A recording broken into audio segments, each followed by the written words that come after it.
Indy One finally back for a relaunch after 5 years. Our very first collaboration, most popular collaboration of all time. Finally available again, limited quantities. Check them out below. Might be the last time you get a pair of Indy Ones. Pretty new style of unboxing on this one because this is a project that I'm super excited about that we've kind of been keeping under wraps for a little bit, just because you never know. People are really sneaky in the industry. People talk a lot in the industry, and next thing you know, you're about to release something and someone beats you to the jump, whether it's a video, whether it's a product, whether it's a collaboration. So you can just never be too careful. But we're at a point now where I think it's close enough that we can say, like, all right, this is the project, we're working on this. This is like something that, as far as I understand, nobody's done before, and we got it far enough down the road that nobody's gonna like try to beat us to the punch. They probably will, people probably will. But it's our best attempt. This is really loud diesel, just idling out there. So, what is in this box? Well, as you guys have probably seen, we'd like to do some collaborations. I love designing footwear. Some of the value that I get from designing footwear comes from being intimately involved in the design process and learning things that I could not learn anyway else from the footwear industry than designing footwear. You know, when it comes to like, maybe the one off the top of my head was like on a tongue. Let me find a good example. You know, where the vamp connects to the tongue. Some of these boots have it straight across, especially the Pacific Northwest boots have that horseshoe shape. I didn't realize that horseshoe shape was necessary until I was designing boots, and I was feeling the difference between what does that straight line feel like, what does that horseshoe shape feel like? Oh, I can see the value. It allows the tongue to fold in a different way. It allows you to spread out that pressure point of the stitch line. If you can figure that out from wearing shoes, you don't have to design them, but when you're putting your name on the line for a product and you're looking at every single detail that could be criticized, it's the perfect crucible to learn really in-depth things about an industry that you literally couldn't learn any other way. And it's been hugely beneficial with all the boots that we designed with brands, all the collaborations, we started doing leather designs. We designed the blood core leather. We got some other core style leathers in the works. We designed outsoles. You know, we've designed this outsole with Jim Green. We're working on another outsole similar to this. And it's really beneficial. But more than anything, it's fun. You know, it benefits me from education. It benefits you guys from learning more as I get educated. But it's just fun to design stuff. It's my most favorite thing to do because design is more than just like, hey, how do we take what someone's doing that's working and like do that? Like that's why most businesses fail, because they can't get past what other people are doing to do something truly unique. And that's half the fun of like the YouTube videos, because we're like, oh, okay, how do we make this another boot and shoe cut in half video interesting? Let's find a story, let's find an angle. What are they doing unique? What are they doing differently? And that's honed a certain skill of mine over the last few years, especially in the footwear industry, of like, because on a weekly basis, I have to like figure out what's unique, what's different. I'm able to, keep notes. I'm like, well, nobody's done this yet. Nobody's done that. Why is nobody doing this? Like, this seems like such an easy solution, but it's only easy to me because we cut $100,000+ worth of stuff in half to learn all that stuff. And it just seems simple knowledge to me. And it probably, after you start educating people online, you're like, oh, that seems pretty basic information. But long way of saying, the next big project that I'm trying to learn more about the footwear industry and more about footwear and how it all affects everything is lasts.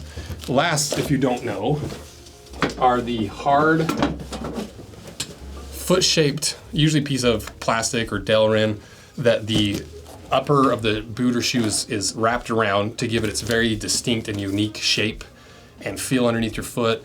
The toe box width, the heel width, the height of the heel, all those things come from the last. The last, even though it's called last, is the first thing that really starts off any boot or shoe. Without a last, you can't really make one. Without a last, you can't design the pattern. Without a last, you can't really decide on what outsole, how high the heel. The last is first. If you ain't first, last. And so I've just, over the last few years, I've become more familiar with lasts in terms of like the Munson last that was designed by Dr. Munson in World War II, because basically all other lasts that military boots were built on was a really pointy like dress boot kind of last. This is just a horseshoe, but demonstrates the point. And they're like, well, this sucks because we're getting toe blisters, they get infected, and we're in the trenches, and people are dying from infection. And Dr. Munson was like, all right, I'm gonna fix this. And he did, and go watch the Munson video we did with Nick. So we went through all the history. It's a really cool story. We're down at the new shop. I don't know if you've seen the new shop tour or not, but like we got the media team set up. But I wanna show you the actual like manufacturing side, because we got some really cool products that I think in this video specifically, you'll see the difference between BS designer stuff versus real handmade stuff. Because we got over here Addie's hand sewing our wallets. So instead of a sewing machine, we use the old school saddle stitching techniques, like how you build saddles from the last 300 years. And Addie loves it. That's why she stitches wallets all day, every day. I do love it. And then Hadley's over here bundling all together all the laces. So these are our boot and shoe laces. Got some red, got some black, got some blue, some green. We've got our boot breaker system. This thing has been popping off. Like we sell so many of these because it's for some reason, nobody made a little thin insole that makes Heritage boots more comfortable. And then this is where we stock all of our wallets. Oh man, look at that, that's a nice shot. Like I said, these are all hand sewn. These are not with sewing machines. These are what's really been popular. These are our slim neck strap. It's our belt thickness leather. It's hand sewn details there, solid brass hardware. Got a little neck piece there to protect your neck. This is the harness cove where Daniel sits here and makes harnesses all day, every day. You can see we got the little buckets with the Lone Bandit that Twister's 100% knocked off and didn't give us any credit. We caught them buying the hardware for the movie from us, but not giving us any credit and not even using our harness. So I just want to show you the strap cutter real quick. Like all the scrap, you know, it's that heavy duty lace. But what's really cool is this right here. Doesn't it look awesome? I know. I just want to live in this. So check out all this stuff below. We got all the camera gear, we got the laces, we got the boot gear, got the handmade wallets, and every single one of these laces we cut by hand. Well, by hand with machine, Josh's hands. Look at that. Isn't that so cool? So check them out below. You can tie like 10 boots with these. But this is like the first true semi-anatomical last that was really popularized. You know, I'm sure custom cobblers are doing stuff here and there, but like this is really the first popularized mass-produced anatomical last since in the modern era. You know, since the Industrial Revolution, especially in the early 1900s up till now, this is kind of the one that popularized that military style. It was used in some of the most successful footwear in the last like 50 years. It just has one of the coolest stories of all time, and it feels really good. It's really comfortable. It has this nice wide toe box that is fairly anatomically straight. You see that big toe doesn't come in too much. It still comes in a little bit, but not a crazy amount. It's just a good last. It's comfortable, it's wide, but it still has a certain look to it. It doesn't have like that really bulbousy wide toe box look, but it still looks heritage, and I love the last. And over the last few years, as we've been designing footwear that are not just boots, like the Goral Smugs, the Goral Mugs, you know, the Koyo leather leather Strobel stitch construction, like the first, as far as I know, and nobody's proven us wrong, that we're the first ones to ever do that, at least at scale. And, you know, like, I love sneakers, but they're freaking narrow. They're so narrow. Like, so many sneakers are so narrow. And in the boot world, it's easier to get away and find wide toe box last because it's more of a function-based piece of equipment than it is a style statement. You know, ultimately what I'm getting at is there's no semi-anatomical sneaker lasts that aren't either so wide they look like duck feet or so narrow that they just a regular like Converse last or like regular sneaker last. There's nothing in between. Because for me, 9 times out of 10, I'm not wearing nice shoes for that anatomically correct thing. I don't need huge flippers. But at the same time, I like when I'm breaking in so many boots and, you know, just foot health generally, you wear a pair of tight little sneakers for a whole day and you're like, oh, my big toe knuckle hurts, my toes hurt a little bit. And that's why, you know, it's the classic barefoot thing, like feet are shaped like shoes rather than feet are shaped like feet, because you cram them into those shoes and they take that memory and they form to the shape of your shoes. And nobody makes a semi-anatomical last that I could really find that still hit all these things. And through potentially designing lasts with a few other brands, I just kept coming back to this concept of like, what if there was a Munson sneaker last? What if we designed like the Munson last, but we, instead of having this huge heel that's up like an inch, what if we made it like a sneaker like height? And what if instead of it just being a sole sneaker last, we could use it as like a barefoot style last? It's still gonna have a little more toe spring because I want it to be able to be used as a sneaker last, like a regular sneaker, and as a barefoot last. But you can't do that with this, right? Like you see how big that heel is, how much that arch support hugs over, that you can't really make a sneaker on this. And so we contacted Jones and Vining, and we're like, hey, we got an idea. Has anyone ever made this? They're like, why would anyone make that? And I'm like, that's a good sign. If the last company's like, why? And that to me means nobody sees the value that I see in this last yet. Even the last makers are like, yeah, I don't know, but I think it's gonna work. I'm like out of breath because I'm excited about this. So let's unbox it. That's kind of the preface of it. You know, and what we did is we sent in this last to